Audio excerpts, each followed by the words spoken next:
오늘 마태복음 강의 40번째 시간입니다. 제목은 권위 있는 자와 같고 라고 하는 제목으로 오늘 본문 말씀 마태복음 7장 28절로 29절 말씀을 함께 보도록 하겠습니다. 마태복음 7장 28절로 29절 말씀입니다. 모두 찾으셨으면 함께 봉독하도록 하겠습니다. 시작! 예수께서 이 말씀을 마치심에 무리들이 그의 가르치심에 놀라니 이는 그 가르치시는 것이 권위 있는 자와 같고 그들의 석견들과 같지 아니함일러라. 아멘. 하나님의 자녀가 되기 위해서 자신의 열심과 노력을 근거로 살아가는 자들에게 예수님이 말씀하십니다. 야, 너희가 하나님의 자녀이니까 자녀답게 살아라. 어떻게 내가 하나님의 자녀가 될 수 있습니까? 라고 하는 그들의 질문과 반문 그리고 그들의 소란에 예수님이 주신 대답은 사랑과 은혜의 원리였습니다. 이 원리는 그들로 하여금 재판관과 죄인의 관계를 아버지와 자녀의 관계로 전환을 시켜주었습니다. 여러분, 무엇이 가장 큰 기적입니까? 자녀가 될 수 없는 우리가 그의 자녀가 되었다는 사실보다 더 큰 기적이 없다는 것을 기억해야만 합니다. 사랑을 받을 수 없는 내가 그가 사랑받을 수 없는 나를 그가 사랑해 주셨다는 것만큼 우리에게 큰 기적이었다는 것을 우리는 알고 있어야만 합니다. 그 용서와 그 적극적인 사랑이 주는 자유가 우리의 인생에서 누려지는 것만큼 놀라운 기적이었다는 것을 알고 있어야만 합니다. 모든 기적의 본질이 무엇입니까? 홍해가 갈라지고 태양이 멈추고 성이 무너지는 그 모든 전능함에도 유대인들은 그리고 우리들은 하나님을 믿지 못합니다. 하나님을 사랑하지 못한단 말입니다. 그 모든 전능함에 나타나는 기적은 결국 그가 나를 사랑하신다는 그 본질적인 기적을 나타나기 위해서 이야기하고 있는 모든 표지판과 같습니다. 이것은 우리에게 죄에 대한 관용을 이야기하지 않습니다. 그 죄보다, 그 죄의 악독함보다, 그 죄의 절망보다 더 깊이 그의 사랑이 우리를 덮고 있다는 것을 의미하고 있을 뿐입니다. 그 사랑의 원리를 근거로 오늘 본문은 신자가 어떻게 살아야 되는지에 대해서 이야기한 산상수훈의 결론입니다. 오늘 이제 예수님은 산상수훈을 마무리하십니다. 그리고 이제 마태가 그 산상수훈을 정리합니다. 이렇게 이야기하는 거죠. 좁은 길을 선택하십시오. 반석에 집을 세우십시오. 여러분, 중요한 건 예수님이 우리에게 좁은 길을 만들라고 하지 않으셨습니다. 반석을 만들라고 하지 않으셨습니다. 그 좁은 길에 들어가라고 이야기하셨고 그 만들어진 반석 위에 집을 세우라고 이야기하셨습니다. 그렇습니다. 그리스도 예수를 통하여 하나님 아버지를 만나라고 이야기하십니다. 그렇게 만난 하나님 아버지의 성품을 따라 자녀들께 살라고 이야기하신다. 이것이 바로 천국에 들어가는 허락된 의입니다. 의로움입니다. 이를 마태는 서기관과 바리새인의 의보다 낫다라고 표현하는 것입니다. 그리고 오늘 예수님의 설교에 대해서 마태는 이렇게 표현합니다. 그의 가르침은 무리들로 하여금 놀라게 만들었습니다. 그것이 어떻게 가능했습니까? 그가 가르치시는 것이 권위 있는 자와 같았기 때문입니다. 이 사실은 예수님께서 서기관들과 확연하게 그리고 명확하게 다르다는 것을 의미하고 있습니다. 그렇습니다. 예수님은 서기관과 다르셨습니다. 본래 다른 것은 차별을 가져오고 그 차별은 혐오를 불러일으킵니다. 우리 인간의 죄성이라는 것은 다른 것을 받아들이지 못합니다. 그런데 오늘 본문에서 나타나는 예수님의 다르심은 놀람을 가져왔고 그 놀람을 가져오게 된 근거가 무엇이냐라고 했었을 때 권위라고 이야기합니다. 이것이 바로 마태의 의도입니다.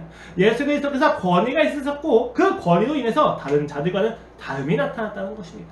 오늘 본문을 보면서 저희는 그 산상수훈을 접하면서 우리는 모세의 가르침을 떠올립니다. 신의 산 위에서 모세가 십계명을 받았을 때처럼 그리고 그 가나안 땅을 앞에 두고 신명기를 통해서 모세가 설교하는 그 모세의 모습을 떠올립니다. 그러나 오늘 본문을 통해서 우리가 보는 것은 그 모세와도 예수님이 다르다는 것입니다. 그 모세와도 그 놀라운 선지자인 모세와도 예수님은 전혀 다른 차원의 말씀을 하고 계시다는 겁니다. 그것을 오늘 본문은 모세의 율법을 따르는 서기관과 다르다라고 표현하는 것입니다. 그렇다면 이 다름을 가지고 마태가 이야기하고자 하는 바는 무엇입니까? 저는 이 질문에 대해서 오늘 본문에서 이야기하는 권위가 무엇인지 조금 묵상하는 것을 통해서 대답해보고자 합니다. 예수님이 가지신 권위가 무엇이기에 무리를 놀라게 하고 서기관들과 그를 구별시킬 수 있었냐는 것입니다. 권위라고 하는 단어를 들으면 아무래도 오늘날은 좀 더 그런 것 같습니다. 거부감이 들거나 꼰대라고 하는 단어 등이 떠오르는 경우가 많이 있습니다. 이런 경우는 많은 부분 권위하고 권위주의, 그리고 권력 혹은 기득권과 결부되어서 권위를 생각하기 때문에 나오는 결과입니다. 이런 사고방식 안에서는 성경마저도 사실 그 당시에 지배계층이 사용하는 지배 수단 정도로 여기게 됩니다. 왜 그러냐면 글이라는 것은 항상 권력을 의미했기 때문입니다. 그러나 오늘 성경이 말하고 있는 권위는 권력과는 명확하게 다른 차이점을 보이고 있습니다. 오늘 본문에서 사용되고 있는 권위라고 하는 단어는 헬라어 엑소시아입니다. 기본적으로 어떤 행동을 행할 수 있는 능력을 이야기할 때 엑소시아라고 이야기합니다. 기본 의미만 본다면 디나미스, 어떤 권능, 능력과 좀 다를 바가 없어 보입니다. 그런데 엑소시아는 특별한 지위와 법적 명령을 맥락으로 하는 반면 디나미스는 그런 어떤 정당성과는 상관없이 나타나는 모든 능력에 대해서 이야기합니다. 그래서 엑소시아는 종종 권리라고 해석이 되기도 하고 권력으로 해석되기도 합니다. 뭐 이렇게 이야기를 예를 들어보면 좀 쉬울 것 같습니다. 군인이 국방의 의무를 수행하는데 총을 들 수 있는 권리가 있습니다. 그러나 무기를 소지할 수 있는 권능을 지녔다고 이야기하지는 않습니다. 이것이 바로 권위, 엑소시아와 디나미스의 차이입니다. 엑소시아는 법적인 정당성을 근거로 하고 있는 힘의 행사와 그 힘을 행할 수 있는 자격을 이야기합니다. 그래서 신약 성경에서 엑소시아는 재판권, 권세들을 표현할 때 많이 사용되어지고 하나님의 주체인 경우에는 많은 경우 종말론적인 관점에서 심판자로서 강조될 때 사용합니다. 왜? 하나님이 심판을 하는 것은 창조로서 하실 수 있는 당연한 또 정당한 권위이기 때문입니다. 오늘 본문에서는 근데 문맥이 있어서 조금 감을 잡기가 어려워요. 이 엑소시아는 권리, 권력, 권위 굉장히 많은 경우에 해석이 되는데 오늘 본문을 보면 예수님이 권위가 있다라고 이야기하지 않고 권위 있는 자와 같다라고 이야기하십니다. 이 부분이 굉장히 흥미로운 부분이죠. 왜요? 당시 유대인들에게 법적 정당성과 함께 권위를 지니고 있는 자들이 누구였습니까? 이 부분이 되게 재미있습니다. 여러분, 그 유대인 있는 팔레스타인의 땅의 주인은 누구입니까? 로마 황제입니다.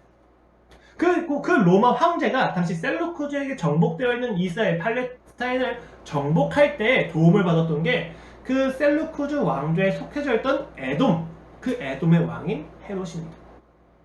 그 헤롯의 도움을 받아서 이 팔레스타인 땅을 지배하게 되죠. 그래서 로마 황제가 이곳을 지배하고 나서 여기에 대한 지배력을 누구한테 주냐면 헤롯 왕한테 줍니다.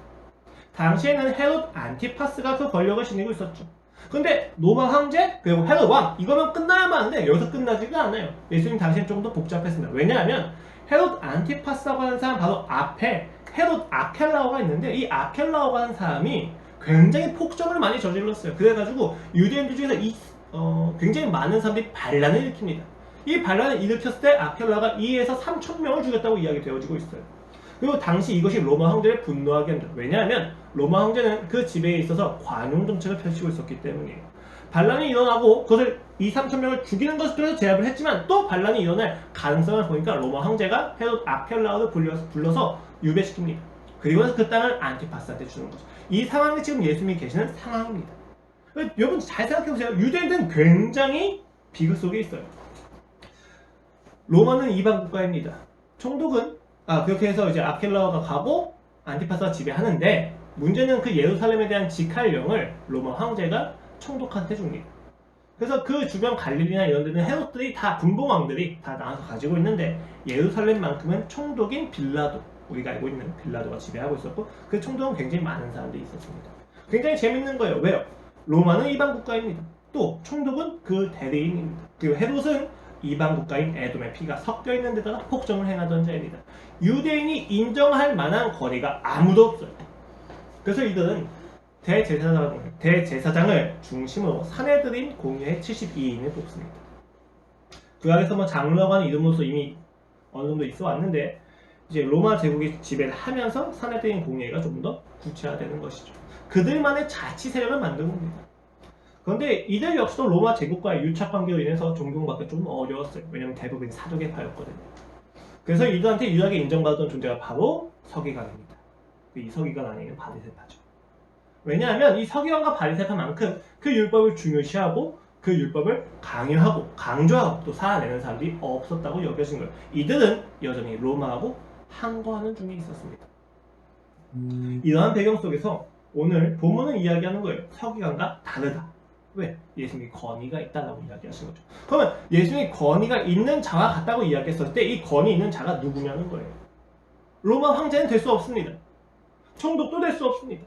그리고 분봉왕도 될 수 없습니다. 그리고 서기관과 바리새인과는 다르다고 이야기했기 때문에 서기관과 바리새인도 아닙니다. 그럼 오늘 예수님이 권위 있는 자와 같다고 이야기했을 때 그 권위 있는 자는 누구냐는 거예요. 유대인 땅에 어떤 누구도 권위 있는 자로서 존경받을 수 있는 자가 아무도 없었단 말이에요. 그건 누구를 이야기하는 것이냐라고 했었을 때 그것은 굉장히 간단합니다. 일단 서기관과 비교되고 있다는 점에서 그리고 산상순의 마무리라고 하는 점에서 공통적으로 율법에 대한 해석자입니다. 그리고 마태복음 청중이 유대인이라고 하는 점을 고려한다면 지금 본문에서 이야기하는 권위 있는 자란 1차적으로 선지자입니다. 그 모세일 것입니다. 하나님의 말씀을 있는 그대로 전하는 자들, 그들이 바로 권위 있는 자였단 말입니다. 그 말씀에 있는 대로 전하고 그 말씀대로 이루어진 것을 확인할 수 있는 자들, 우리가 구약에서 볼 수 있는 그 이름들, 예레미야, 이사야, 그 선지자들이 바로 권위 있는 자와 같았다는 것입니다. 그런데 오늘 마태복음을 보면 그 전체를 고려하면 예수님은 선지자와 모세와 같다고 여겨지기가 좀 어렵습니다. 조금 더 나아가요. 특히 마태복음의 청중들을 고려했었을 때 예수님은 단순히 선지자와 모세보다 더 탁월한 인물인 것이 너무 명확했다는 거죠. 그렇다면 오늘 본문에서 이야기하는 권위 있는 자와 같다고 이야기했을 때 1차적으로 선지자와 그런 모세 이런 사람들 이야기하지만 조금 더 넘어가서 깊이 있게 생각했었을 때는 이 권위 있는 자란 왕을 의미합니다. 유대교는 그 이스라엘의 신정정치였어요. 즉 제사와 왕권이 통일되어 있었단 말입니다. 그럼 많은 경우 사람들이 생각하는 게 제사장이 위에 있고 왕이 밑에 있다고 생각하는데 단 한 번 왕과 제사직이 하나처럼 여겨진 때가 있었어요. 그때가 언제입니까? 바로 다윗 왕조입니다. 다윗은 본인이 그 율법서에서 복음의 비밀을 알아서 제사장의 반열마저도 자기 마음대로 바꾸기도 했습니다. 놀라운 거죠. 오늘 본문에서 이야기하는 권위 있는 자와 같다. 누구입니까? 그 예수 그리스도께서 다윗 왕조를 이은 왕이라는 권위에 대해서 이야기하고, 즉 산상수는 무엇입니까? 산상수는 왕이 이야기하는 율법이라는 것에 대해서 그들이 권위를 느꼈다는 것입니다. 율법에 대한 가르침을 들으면서 그들은 진정한 왕을 보았다는 것입니다. 거기서 그들은 권위가 다르다는 것을 느꼈습니다. 영토가 정복되고 끊임없이 수탈당하고 주권이 없어서 타협을 통해서 예배를 눈치 보면서 하는 그들의 삶 속에서 총독과 분봉왕과 황제마저도 자신을 지배하지만 그들은 결코 그 사람들을, 그 이방 국가를 권위자로 인정할 수가 없었어요. 권력자였죠. 힘으로 자기를 압제하는 자들이었습니다. 그런데 드디어 권위자를 발견합니다. 참된 왕을 발견하게 된다는 것입니다. 오로지 한 분 예수 그리스도였습니다. 여러분, 우리의 인생은 어떻습니까? 우리의 인생도 그 권력을 권위처럼 여기면서 권위주의에 취해 있지 않습니까? 그러나 이 권력에 취해서 속고 있는 기만당하는 인생 속에서 우리는 권위를 발견했습니다. 이것은 굉장히 깊고 또 기쁜 복음입니다. 여러분 주변에 권위주가 굉장히 많이 있을 거예요. 저도 굉장히 많이 보는데 아침에 밥상을 꼬박꼬박 차려서 대접해주는 아내, 남편이 물 하면은 그 물컵에 물을 담아서 쟁반에 담고 물컵에 얼음까지 채워서 갖다주는 아내가 있어야만 나는 존경받는 남편이라고 생각하는 사람들이 생각보다 많이 있습니다. 군대 이야기를 빠뜨릴 수가 없어요. 여기서 권력과 권위를 혼돈하는 가장 뭐랄까 유사한 예시이죠. 계급 자체가 권위가 돼 있어서 의사들은 이야기합니다. 사실 병사들 간에는 동등해요, 다. 사실은. 그런데 상병 병장이 존경받고 존중받아야 되는 까닭은 사실 무엇입니까? 나보다 먼저 와서 일을 많이 해봤고 일에 자연스럽기 때문이에요. 그럼 이 상병자들이 2등병이나 1병을 동시에 해줘야 될 건 무엇입니까? 가르침이죠. 잘 가르쳐줘야만 합니다. 그 실질적인 능력과 직무의 수행은 누가 해야만 합니까? 1, 2병이 아니라 상병장이 하는 게 맞는 거예요. 근데 이게 거꾸로 돌아간다는 것은 다 아실 겁니다. 상병장이 일이 익숙해질 때쯤에는 나와요. 그리고 1, 2병이 들어요.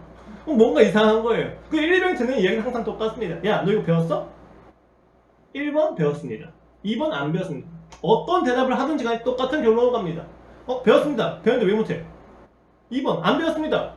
안 배웠다고? 내가 너 이거 가르쳐줬잖아. 배웠네? 배웠습니다. 근데 왜 못해? 똑같아요. 굉장히 웃긴 경우죠. 그렇죠? 그래서 한번 의견을 내보는 거예요. 근데 병장님 이거 이렇게 하면 안 될 것 같습니다. 조금 더 가르쳐 주시고 해주시면 좀 나을 것 같습니다. 라고 하면 병장이 뭐라고 합니까? 너 나 무시했냐? 좋네. 야, 네 밑도 다 불러. 네 밑도 내 밑도 다 불러 하면 다 끝나는 거예요. 군상이 꼬여버리는 거죠. 무엇입니까? 권위주의죠. 나한테 질문하는 것 자체를 받아들일 수가 없는 거예요. 상병장이 받아야만 하는 존중, 권위는 무엇에 있습니까? 그 밑에 있는 사람들이 와가지고 자신한테 어떻게 해야 되는지 물어보는 곳에서 권위를 느껴야 되는데, 이런 권위를 어떻게 느끼는 거예요? 시키고 자기는 피해 있지 않는 것을 통해서 자기의 명령과 자신의 말과 자신의 계급에 의해서 철저하게 통제되는 어떤 사회를 꾸려내는 것을 그들은 권위라고 생각한다는 것입니다. 이것은 뭐 군대에 제한되지 않습니다. 사회 나가면 이런 경우 굉장히 많이 있죠. 여러분 회사에서 일을 하다 보면 아무리 생각해도 결코 이건 말이 안 되고 한 번 더 일을 해야 될 것 같은데 라고 생각될 때가 있어요. 이분이 내 위에 있는 상사가 이야기했을 때 이거 그대로 하면 안 되는데? 라고 하는 생각이 들 때가 있어요. 그럼 이때 어떻게 이야기해야 됩니까? 아, 뭐 과장님, 차장님 이거 이렇게 하면 안 됩니다 라고 이야기할 수 있어야 되거든요. 할 수 있을까요? 대부분의 직장인은 알겠습니다 라고 하고 한 번 한 다음에 다시 까이고 나서 그래 봐봐 안 되잖아 하고 다시 시작해요. 그래서 시간 까먹는 거죠. 왜 그럴 수밖에 없습니까? 이거 안 돼요 라고 이야기하는 것을 받아들일 수 없는 사람이기 때문에 그 사람은 이야기죠. 일이 잘 안 되면 야 너 이거 일이 안 될 거 아는데 왜 나한테 얘기 안 했어? 라고 이야기하고 일이 잘 되면 역시 나 때문에 잘 된 거야 라고 이야기를 합니다. 뭐가 꼬여있는 거예요. 권위가 무엇인지 전혀 모르는 것입니다. 누군가가 나한테 반문을 하거나 질문을 하는 것 자체에 권위에 대한 위협을 느끼는 겁니다. 이게 부모 자녀 관계에서도 많이 나타나요. 부모가 이야기한다. 야 나와서 밥 먹어 라고 이야기했을 때 자녀가 이야기하죠. 오늘 안 배고파요. 아 나 오늘 배가 너무 아파요. 혹은 나 오늘 기분이 너무 안 좋아요. 그럼 부모는 무엇을 느껴야 됩니까? 애가 힘들구나 라고 느껴야 되는데 부모가 어떻게 느껴요? 이 새끼 봐라 너 내 말 안 들어? 라는 생각이 든다는 거예요. 무슨 이야기입니까? 권위하고 권력이 동일시되고 있는 거예요. 밑에 있는 사람들이 나를 자연스럽게 따라오는 것이 아니라 나를 존중해주는 것이 아니라 밑에 있는 사람이 나에게 굴복하지 않으면 내 권위가 침해당하는 것처럼 느낀다는 것, 이것이 바로 우리가 생각하는 권위입니다. 세상이 이야기하는 권위 이상하게 다 권력을 생각해 돼요. 자발성이 없습니다. 굴복해야만 합니다. 이것이 당시 유대인들이 가지고 있는 권위였습니다. 이것이 당시 로마 황제가 놓을 수 없는 권위였습니다. 이것이 당시 헤롯이 사람들을 죽일 수밖에 없는 권위였습니다. 우린 모두 잘못된 권위 속에 살고 있는 거예요. 권력과 권위주의에 사로잡혀 있는 것입니다. 내가 이게 없으면 존중받을 수 없을 거야. 내가 이게 없으면 인정받을 수 없을 거야. 내 오늘을 이렇게 증명해내지 않는다면 나는 나로서 살 수가 없을 거야 라고 하는 기만 속에 살고 있는 가운데 진정한 참된 권위가 옵니다. 내가 지금 잘못 잡고 잘못 생각하고 있었던 권력이 잘못됐다는 정말 여실하게 보여주는 참된 권위가 옵니다. 그래 이게 권위지. 이 권위를 알게 되면 압니다. 누군가에 따라간다는 것이, 누군가의 말에 순종한다는 것이 얼마나 기쁨인지. 이것을 알지 못하면 순종은 모두 억압이 됩니다. 내가 저 사람 말에 똑같이 해? 그럼 내가 밑에 있다는 얘기잖아. 아, 짜증나. 이게 된다는 거예요. 그럼 반항심이 올라오죠. 이렇게 적극적인 반감을 가진 사람들 우리가 사회에서 반골이라고 이야기해요. 위에 있는 사람 말에 절대 안 듣는다. 그런 사람들이 있어요. 위에 있는 사람은 절대 인정하지 않는 사람이 있습니다. 왜 그런 거예요? 권위와 권력을 똑같이 생각하고 있기 때문에. 여기서 우리가 자유해졌다는 것을 이해하셔야만 합니다. 신자들 역시 피해갈 수가 없어요. 실제적으로 하나님 사랑과 이웃 사랑의 내용은 없으면서 그럴싸한 명분과 대의를 가지고 예배 드리면서 나는 신앙이라고 주장하는 것, 그것도 권위를 권력과 착각하는 겁니다. 내가 신앙인이라고 하는 율법주의가 더 확장돼서 사람들이 영향을 미치고 싶은 거죠. 이때 권위주의가 나타나는 거예요. 내가 이렇게 잘 새벽기도 드렸잖아. 왜 내 말 안 들어? 새벽기도 안 해? 그거에 대해서 물어봐? 미쳤네? 무시하냐? 나 새벽기도 드리는 사람이야. 말이 안 되는 거예요. 권위주의죠. 신자 안에 이게 가득히 있다는 거. 저도 못하니까요. 저도 억울한 일이 있어요. 그럼 그 사람한테 표현해야 돼. 표현을 못하게 되잖아요. 그럼 내가 내 삶을 정당하게 증명해주라고 하면서 뭘 합니까? 더 열심히 일하기 시작하고 더 무언가 나의 명분을 찾기 시작하는 거야. 봐봐 나 이렇게 사회복지까지 하잖아. 나 진짜 참 신앙 났다니까? 권위주의예요. 율법주의예요. 율법주의가 이제 확장이 되면 권위주의입니다. 이게 우리 마음속에 있다니까요. 대의와 명분은 신앙이 아닙니다. 그건 신앙이 없어도 얼마든지 할 수 있어요. 대의와 명분이 신앙이 아니라 진짜 왕을 만나서 그 왕에게 감격해서 그 왕을 따라가면서 알게 되는 왕의 속성들과 성품들과 인격들, 그가 오늘 내게 무엇을 말씀하셨는지 아는 실제적인 지식들, 그것이 바로 신앙입니다. 여기서 권위가 나타나는 거예요. 여러분 사도들의 권위가 어디서 나타났습니까? 예수님과 같이 먹고 자고 들으며 알았다는 것이에요. 우린 권위에 계속 관계가 아니라 능력에서 찾습니다. 이게 바로 권력입니다. 여러분 신앙의 권위는, 그리고 세상에 있는 모든 권위도 관계에서 와야 합니다. 그리고 우리는 참된 권위를 본 것입니다. 내가 약해서 굴복해야만 하는 원리가 아니라 그가 나보다 약해지는 사랑에 감화되어서 따라가게 되는 원리. 이 인생을 우리가 전환되었단 말이에요. 이제 더 이상 우리에게 신앙은 억압과 강제가 아니라는 것을 우리는 기억해야만 합니다. 참된 권위자를 만났기 때문입니다. 여러분의 삶에서 참된 권위자가 아닌 것을 다 버리십시오. 아, 저 사람 힘이 있다. 아, 저 사람 능력이 있다. 따라가고 싶다. 따라가면 죽어요, 여러분. 힘에 놀려 들어가게 되면 힘이 없는 나는 죽을 수밖에 없다면 약해지는 모습을 나타낼 수가 없어요. 그 삶엔 죽음만 가득합니다. 우린 굉장히 많은 것을 우리의 삶에서 권위를 여기고 살아가요. 예수 그리스도가 아닌 모든 권위를 버리십시오. 왜요? 예수님이 아닌 모든 권위는 관계성이 아니라 능력과 힘으로 힘의 원리로 나가는 거예요. 힘의 논리로 살아가게 되는 거예요. 우리가 그걸 동경하는 것을 그만둬야 된다는 거예요. 오직 예수 그리스도를 아는 것만이 우리의 삶에서 권위가 되어서 우리는 아름다움을 따라가는 존재가 되어야만 합니다. 이때 세상도 우리에게 다름을 느끼게 될 것입니다. 그런데 이런 의문이 좀 들 수 있습니다. 문자적으로 보면 권위라고 하는 것은 법적인 문맥과 결부가 됩니다. 헤롯과 빌라도 그리고 로마 황제 역시도 법적으로는 그들의 통치자였습니다. 그런데 그들은 권위로서 존경받지 못했어요. 왜요? 이상하지 않습니까? 왜 유대인들은 예수님은 권위로 느꼈는데 그들은 권력을 느꼈습니까? 그 차이가 무엇입니까? 무엇이 그 차이를 만들어내냐는 것이죠. 이것은 오늘 본문 속에서 권위 있는 자와 같다고 하는 표현이 서기관과의 대조에서 나타난다는 점에서 우리가 알 수가 있어요. 대조된다는 것, 비교된다는 건 공통적인 영역이 있다고 말씀드렸었죠? 이 공통적인 영역이 바로 율법입니다. 예수님도 율법을 가르치셨고 서기관도 율법을 가르쳤습니다. 그런데 가르치는 내용은 같은데 방향성과 근거가 좀 달랐다는 거예요. 권위는 무엇을 가르치냐가 아니라 누가 가르치냐가 더 중요하기 때문입니다. 가르치는 사람의 정체성에 따라서 가르치는 방향과 내용의 깊이가 달라졌다는 것을 그들이 알았다는 거예요. 같은 율법인데 깊이가 달랐어요. 내용이 달랐어요. 본래 구약에서 서기관은 율법의 필사자이면서 교육자입니다. 그리고 그들은 다 제사장이에요. 사실은. 그런데 이게 나중에 신약 성서로 이렇게 넘어오면서 서기관 직분이 제사장 직분하고 구별이 돼요.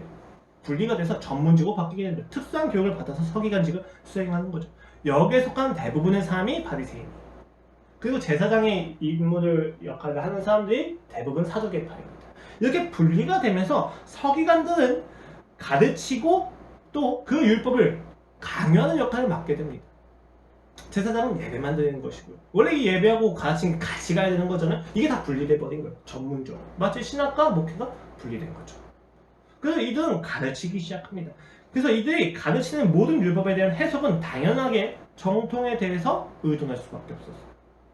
앞선 위대한 사람들이 했던 해석에 의존할 수밖에 없는 해석들, 그들이 가지고 있는 해석이 전부였습니다. 물론 당시에 힐렐학파라고 해서 자유주의가 유사해서 굉장히 다양한 해석이 있었지만 그 율법에 대한 모든 해석도 모세를 넘을 수는 없었어요.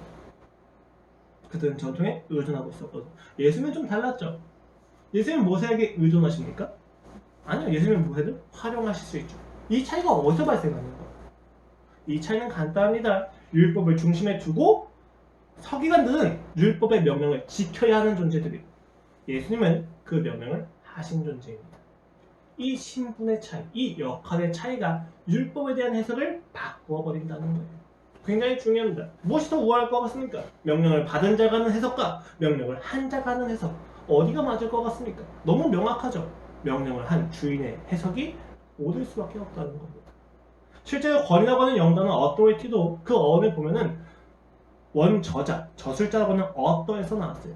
참 저자라는 거예요. 그게 권위가 있다라고 이야기하는 거예요. 왜냐면 이게 당시에 사본들이 있는데 그 사본에 원저자가 있으면 당연히 이 사람이 권위가 있는 거잖아요. 이런 역할, 그러니까 이런 어떤 기능에서 이제 어원이 유대한 겁니다. 여러분 수능 국어를 보는데 시와 관련된 문제를 풀어요. 김소월 씨를 풉니다. 그 해석에 있어서 국어 교사가 자격이 있겠습니까? 아니면 김소월 본인이 가르친 게 더 자격이 있겠습니까? 당연히 김소월 본인이 가르친 게 보다 권위가 있는 거예요. 오늘 율법이 그렇습니다. 율법을 가르치는 교사가 있어요. 그런데 그 율법을 명하신 예수님이 계십니다. 누가 더 권위가 있겠습니까? 너무 자연스럽죠. 예수님이 그 권위를 가지고 계시다는 겁니다.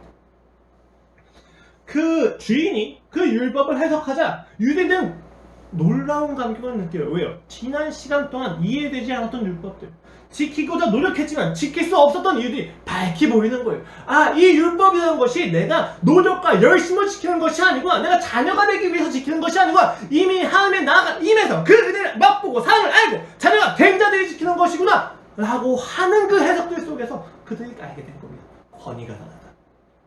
이 예수님이 참 저자이시구나, 예수님이 정당한 왕이시구나, 그를 따라가자가 됐다는 거예요. 이게 바로 다름을 나타내는 겁니다. 다시 말씀드립니다. 왜 예수님의 권위가 되십니까? 왜 서기관은 그 권위가 될 수 없습니까? 율법과 관련해 부여된 역할이 다르기 때문이라고 이야기했습니다. 서기관은 지키라고 명령을 들은 자이고 예수님은 명령을 하신 분입니다. 당연히 원저작자가 권위가 높은 것이 당연한 겁니다. 조금 더 나아갑시다. 왜 그 역할의 차이가 이토록 큰 차이를 만들어내는가에 대해 좀 생각을 해볼 필요가 있어요. 왜냐하면 서기관들도 나름 되게 열심히 해석했거든요. 굉장히 많은 깨달음이 있었습니다. 오늘날 우리가 보더라도 탈무드나 그들이 했던 어떤 외경들을 보면 정말 탁월한 해석들이 많이 있습니다. 예수님만 하신 해석이 아닌 것도 분명히 있단 말이에요. 그런데 왜 예수님과 그들이 차이가 생겼냐는 거죠. 조금 더 깊이 볼 필요가 있어요. 비교 종교학을 보면 오강남 교수라고 하는 사람이 이렇게 이야기합니다. 종교는 크게 두 가지로 나누어진다. 표층 종교와 심층 종교가 있다. 표층 종교는 무엇이냐면 문자주의나 원리주의의 관점을 의미합니다. 살인하지 말라고 되어 있으면 살인하지 않는 것이 옳음이야 에서 끝나는 것이 표층 종교예요. 기도하면 복을 받아, 그러니까 무조건 기도하자, 이게 표층 종교입니다. 그냥 명령되어진 그대로 지키는 것들, 그것을 우리가 표층 종교로 이야기합니다. 근데 심층 종교는 조금 달라요. 심층 종교는 깨달음의 종교입니다. 원리주의가 아니에요. 그 의미에 좀 더 강점을 둡니다. 살인하지 말라는 명령을 들었을 때 살인하지 않을 수 없는 이유로 하나님을 통해 얻은 만족이 내게 있기 때문에 이웃을 살인할 필요가 없구나 라고 생각하는 것은 심층 종교에 가깝습니다. 그 명령되진 명령의 이면에 있는 의도와 해석을 하는 것입니다. 그래서 이 심층 종교는 필연적으로 나 자신에 대한 깨달음으로 가게 됩니다. 내가 누구인가, 이런 건 심층 종교가 하는 거예요. 그래서 이 오강남 교수는 무슨 이야기를 하냐면 모든 종교는 표층 종교와 심층 종교가 섞여 있는데 표층 종교는 모두 심층 종교로 전환되어야 된다 라고 이야기하는 거예요. 다 심층 종교가 나를 깨달아야만 한다 라고 이야기합니다. 이런 입장을 봤을 때 마치 예수님과 유대인의 차이처럼 보입니다. 유대인들은 표층 종교이고 예수님은 심층 종교인 것처럼 보이는 거죠. 그런데 보다 본질적인 이유가 있어요. 무슨 이유냐? 왜 유대인은 표층에서 심층으로 넘어가지 못하냐는 거예요. 왜 유대인은 그 문자에 대한 해석에서 왜 더 깊은 그 율법의 의도와 그 배경을 이해하지 못하냐는 것입니다. 그 심지어 그것을 이해했는데도 불구하고 왜 행할 수 없었냐는 거예요. 그 이유가 우리한테 중요하다는 겁니다. 마태복음 23장 말씀입니다. 이에 예수께서 무리와 제자들에게 말씀하여 이르시되 서기관들과 바리새인들이 모세의 자리에 앉았으니 그러면 무엇이든지 그들이 말하는 바는 행하고 지키되 그들이 하는 행위는 본받지 말라. 그들은 말만 하고 행하지 아니하며 또 무거운 짐을 묶어 사람의 어깨에 지우되 자기는 이것을 한 손가락도 움직이려 하지 아니하며 그들의 모든 행위를 사람에게 보이고자 하나니 곧 그 경문띠를 넓게 하며 옷을 길게 하고 잔치의 윗자리와 회당의 높은 자리와 시장에서 문안받는 것과 사람에게 납비다 칭함을 받는 것을 좋아하느니라. 그러나 너희는 랍비다 칭함을 받지 말라. 너희 선생은 하나요. 너희는 다 형제니라. 땅에 있는 자를 아버지라 하지 말라. 너희 아버지는 한 분이시니 곧 하늘에 계신 그리스도시니라. 너희 중에 큰 자는 너희를 섬기는 자가 되어야 하니라. 누구든지 자기를 높이는 자는 낮아지고 누구든지 자기를 낮추는 자는 높아지리라. 여러분, 서기관들 역시도 사실 깨달음은 있었어요. 심층 종교에 들어가 있었단 말입니다. 그런데 그들은 행하지는 않았습니다. 왜 그렇습니까? 서기관은 하나님의 사랑을 알 수가 없었기 때문이에요. 왜요? 율법을 지켜야만 하는 자리 속에서 그들은 율법을 더 많이 지키는 자가 우월해지는 지위를 당연히 가지게 되었습니다. 그렇게 하다 보니까 그들이 가지는 진정한 만족은 율법 안에 있는 사랑을 알게 되는 것이 아니라 율법을 수단 삼아서 자신이 선생이나 칭함받는 것을 바라게 되었다는 것입니다. 여러분, 이렇게 생각해보세요. 하나님의 자녀됨을 모르고 은혜를 알지 못합니다.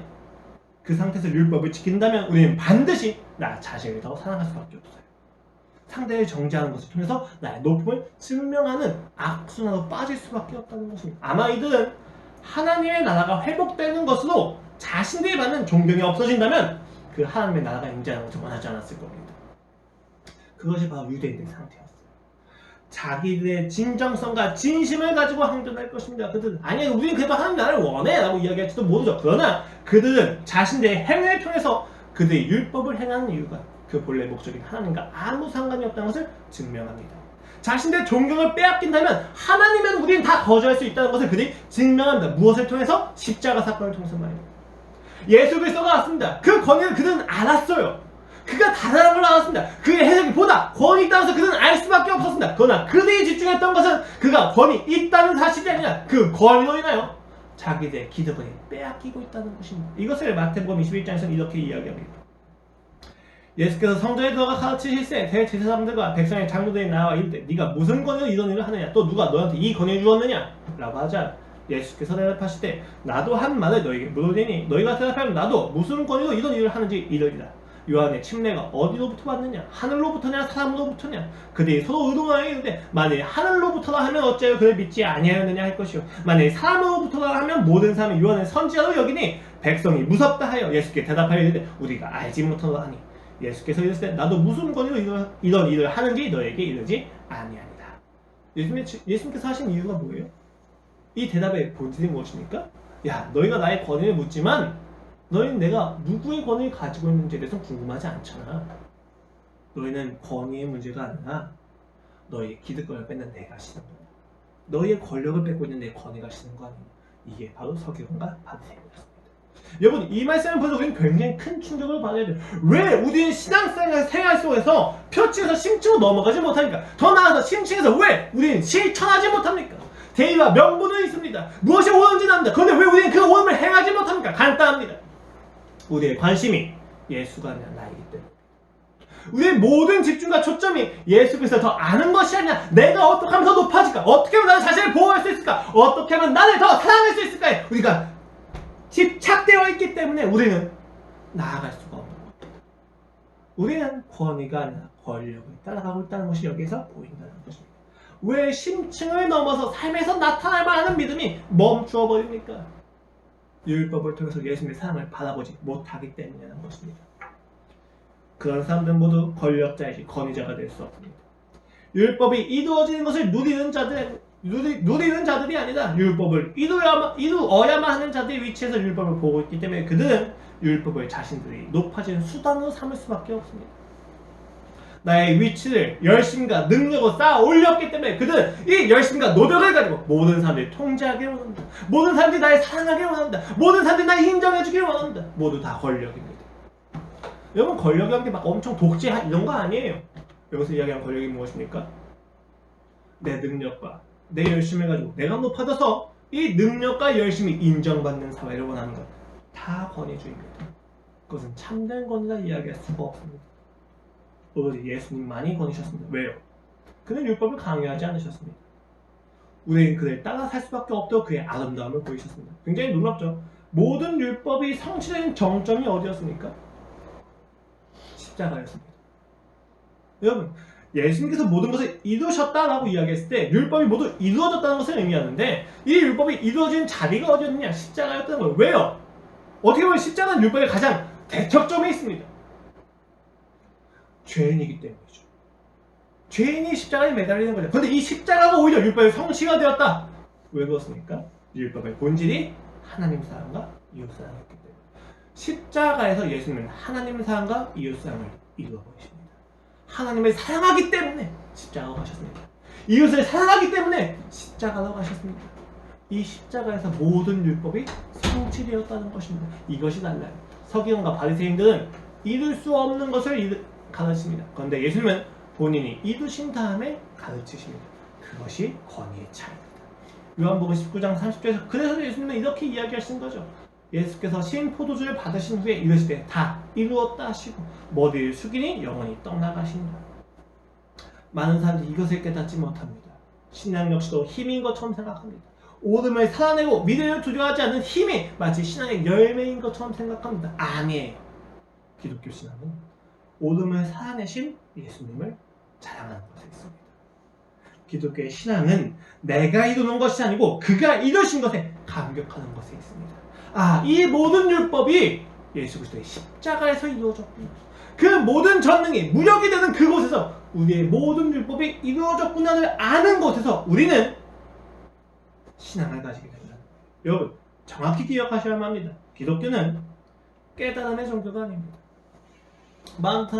많은 사람들이 착각을 해요. 기도하다 깨닫는 무언가가 신앙인 거죠. 아니에요. 기독교는 깨닫는 것이 아니라 하나님을 아는 관계의 종교입니다. 아버지를 알아가는 거예요. 처벌받는 것이 두렵다가 아니라 나를 사랑하시는 분이 나에게 왜 이 처벌을 하실 수밖에 없는지, 이 처벌을 넘어서 어떤 사랑을 하시는지를 아는 것이 바로 우리가 생각하는, 우리가 알 수 있는 신앙의 내용이란 말입니다. 이것에서 참 권위가 왔다는 겁니다. 굉장히 흥미로워요. 왜요? 세상은 표층과 심층을 나누어서 이야기하지만 이 관계성 안에서는 표층과 심층이 하나가 되기 때문입니다. 기독교가 관계의 종교라는 것, 하나님과 신자, 하나님과 백성, 하나님과 자녀라는 그 관계성이 끊임없이 반복되고 생성되면서 우리가 누리는 것이 바로 기독교라는 사실은 놀라운 일입니다. 어떤 종교도 이와 같은 밀접한 관계를 이야기하지는 않습니다. 오직 기독교는 그 관계를 강조해서 이야기합니다. 이것을 바탕으로 우리는 율법에 순종하며 살 수가 있어요. 왜요?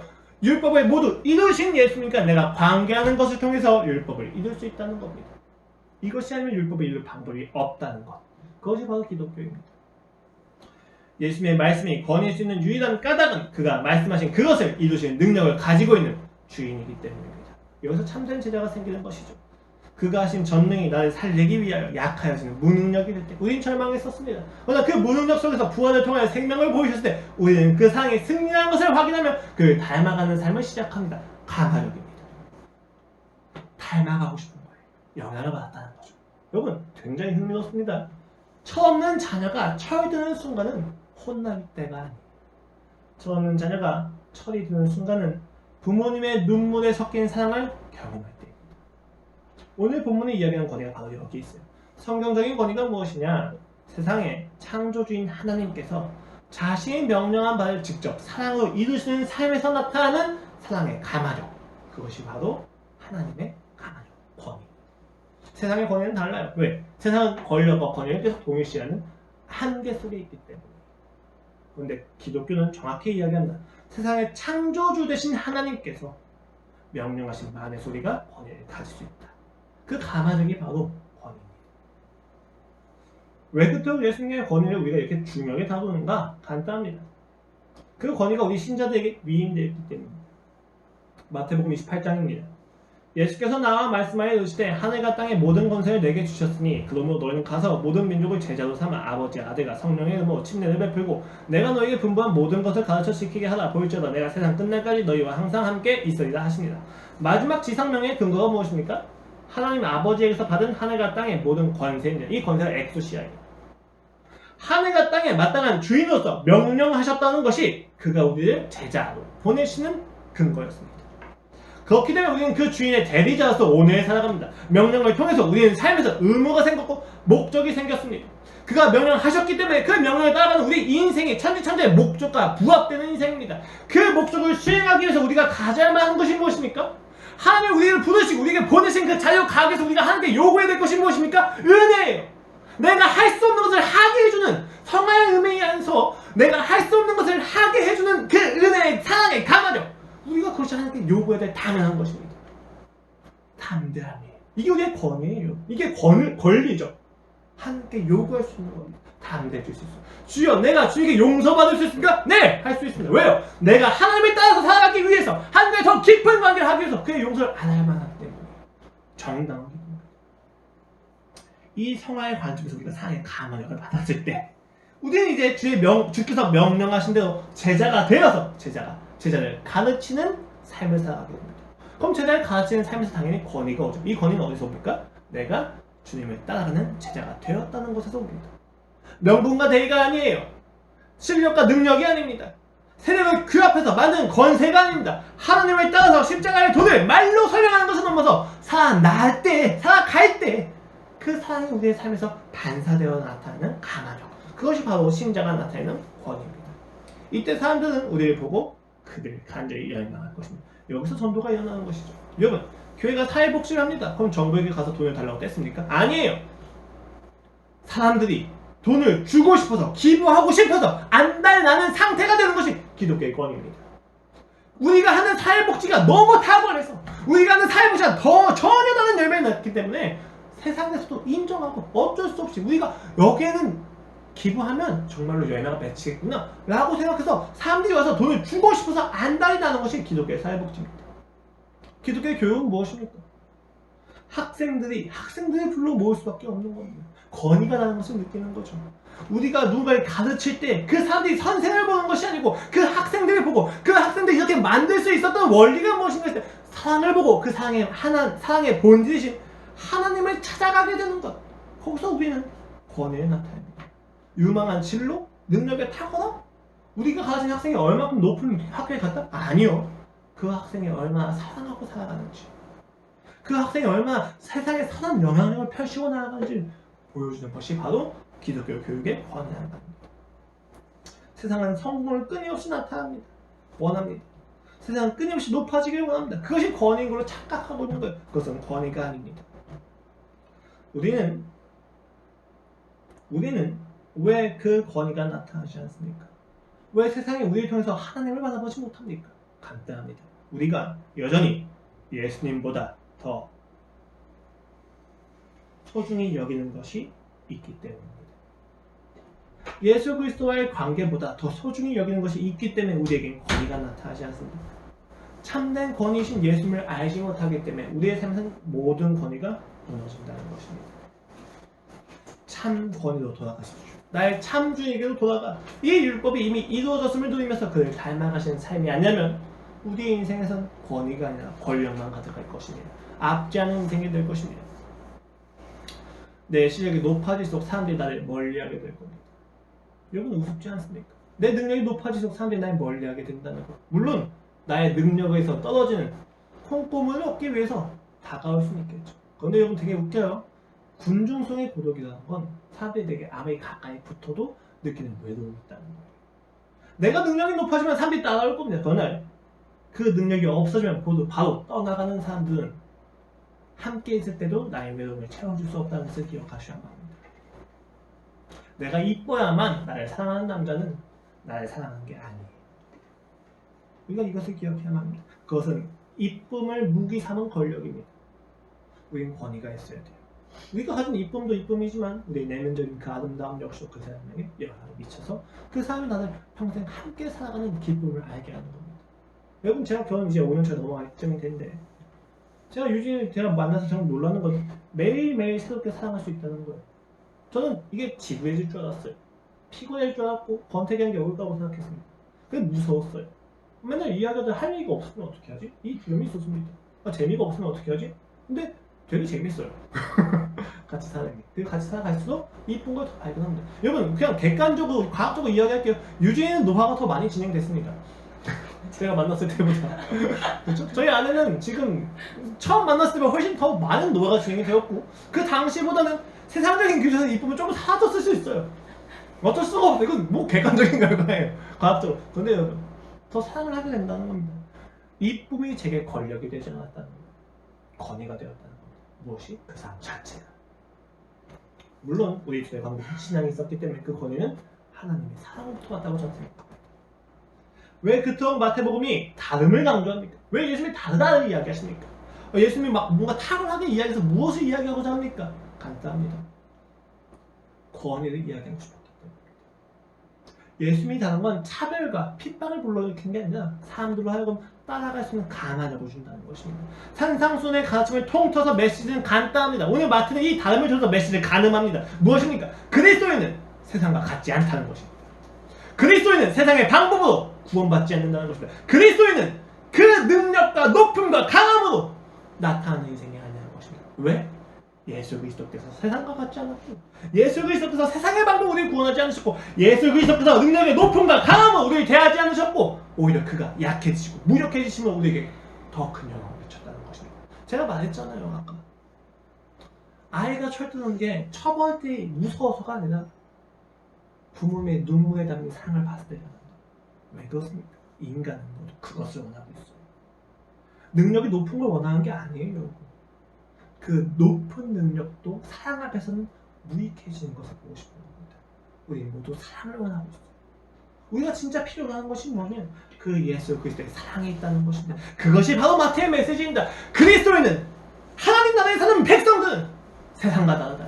로마의 총독과 로마의 황제와 그리고 해독과 다르다는 거예요. 참된 왕은 능력의 높음이 아니라 사랑으로 살아간다는 것을 알려주는 것입니다. 그러므로 하나님 나라의 시민이자 자녀인 너희도 이 땅에서 그 긍지와 자부심을 가지고 살아가라. 그 권위를 나타내면서 살아가라 라고 하는 게 바로 마태의 메시지입니다. 신자가 나타나야만 하는 성경이 말하는 권위는 무엇입니까? 받은 명령을 따르는 삶에서 나타나는 참된 사랑의 가마력입니다. 주께서 내게 말씀하신 그 목적을 따라 살아갈 때, 그리고 그 목적을 이루기 위해서 끊임없이 하나님과 관계를 하는 것에서 나타나는 하나님의 사랑, 이게 바로 신자의 권위입니다. 놀라운 것이죠. 요한복음 13장은 그래서 이렇게 이야기합니다. 새 계명을 너희에게 주노니 서로 사랑하라. 내가 너희를 사랑한 것 같이 너희도 서로 사랑하라. 너희가 서로 사랑하면 이로써 모든 사람이 너희가 내 제자인 줄 알리라. 어떻게 해야 우리가 그리스도의 제자인 줄로 압니까? 사랑이라는 거. 여러분, 여기서 놀라운 건 이겁니다. 새 계명입니다. 여러분, 근데 사랑하라는 명령이 새 계명이 맞습니까? 이미 있었던 명령이잖아요. 구약에서 끊임없이 반복해서 했던 명령이 사랑입니다. 근데 왜 새 계명이라고 이야기하십니까? 내가 너희를 사랑한 것 같이. 이게 새 계명을 만드는 본질입니다. 예수 그리스도께서 나를 사랑하신 것 같이 내가 상대를 사랑하는 것, 이게 새 계명이라는 거예요. 새 계명은 무엇이다 하는 거예요? 전능자가 나와 같은 자가 되어서 무력함을 가지고 사랑하는 그 사랑, 너희가 이 사랑을 배워야 된다. 너희가 신앙이 더 깊어지면 깊어지고 사람들이 너희를 거듭해서 어려워하는 것이 아니라 너희의 사랑이 깊어지면 깊어질수록 사람들이 와야 한다. 이게 굉장히 중요해요, 여러분. 제가 동성애 이야기 굉장히 조심스럽게 이야기하겠습니다. 동성애는 죄입니다. 그러나 동성애의 자가 교회에 못 들어온 건 아닙니다. 이것을 기억해야 합니다. 왜 동성애자들이 교회에 오는 것을 거리낍니까? 우리가 권위를 잃었다는 거예요. 오히려 동성애자가 교회에 더 많이 와야죠. 어떻게 해야 되는지, 자신의 삶에 있는 이 악수를 어떻게 끊을 수 있는지, 왜 이렇게 허무한지를 궁금해서 교회에 와야죠. 우리가 거룩하려면 와야만 합니다. 예수 그리스도가 거룩하셨기 때문에 죄인과 세리와 창녀들이 모였던 것처럼. 근데 왜 오늘날 교회는 세리와 창녀와 죄인들이 모이지 않습니까? 왜 오늘 나의 인생에는 더러운 자들이 함께하지 않습니까? 왜 그들이 나를 어려워합니까? 권위가 아니라 권력으로 살고 있기 때문에, 사랑이 아니라 능력으로 살고 있기 때문입니다. 그리스도께서 나를 사랑하신 것 같이 우리가 사랑할 때 우리의 제자들의 권위가 나타납니다. 영광이죠. 영광입니다. 하나님 아버지에게도 영광이고 하나님의 자녀인 우리에게도 영광입니다. 생각해 보십시오. 아버지는 아들이 아버지 닮기를 기뻐할 때 영광스럽게 느낍니다. 아들은 자기가 닮고 싶은 아버지를 닮았다고 칭찬될 때 영광스럽게 느낍니다. 영광이에요. 우리가 아버지를 닮아서 능력이 높아지는 자가 아니라 아버지를 닮아서 사랑을 행하는 자가 되었을 때 우리는 영광을 경험한다는 것입니다. 이것이 바로 마태가 이야기하는 강조의 의미입니다. 핍박 속에서 갈등하며 율법을 통해서 자신의 우월을 자랑하는 것에 급급한 마태 공동체에게 오늘 마태가 이야기한 건 간단합니다. 예수님이 우리에게 보여준 권위가 무엇이었느냐? 그것을 잊지 마자. 우리는 사랑으로 율법을 지키지 않느냐? 그래서 사랑으로 구원을 이루시지 않았느냐? 우리가 오늘 지켜야 될 권위는 권력이 아니다. 그와 같이 권위 있게 살아가야 된다. 사랑하자. 여러분, 그 사랑을 멀리서 하지 마십시오.